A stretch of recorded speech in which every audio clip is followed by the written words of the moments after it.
మీ వీధిలో ఎప్పుడైనా ఒక నల్ల కుక్క కనిపిస్తే పొరపాటును కూడా రాయి విసరకండి. ఎందుకో తెలిస్తే మీరు ఆశ్చర్యపోతారు. కాశీ క్షేత్రంలో ముందుగా దర్శించుకునేది ఈ కుక్క ఉన్న కాలభైరవుడిని. మామూలుగా కుక్క అంటే విశ్వాసమని మనందరికీ తెలుసు. పురాణాల ప్రకారం కుక్కలు అదృశ్య లోకాన్ని చూడగలవు. అందుకే దత్తాత్రేయుడు చుట్టూ ఉండే 4 కుక్కలు సాక్షాత్తు 4 వేదాలకు సింబల్. మహాభారతంలో కూడా ధర్మరాజును వదిలి అందరూ చనిపోయారు, కానీ స్వర్గం దాకా తోడుగా వచ్చింది ఒక కుక్కే.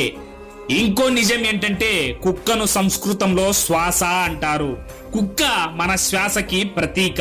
కుక్క నిద్రపోతున్నా శ్వాసలో ఒక మేల్కొలుపు ఉంటుంది. ఈ మేల్కొలుపుకు అధిపతే ఆ కాలభైరవుడు. అందుకే ఆయన ఆ కుక్కని వాహనంగా ఎంచుకున్నాడు. ఈ వీడియోపై మీరేమంటారో కామెంట్లో చెప్పండి. జై కాలభైరవ.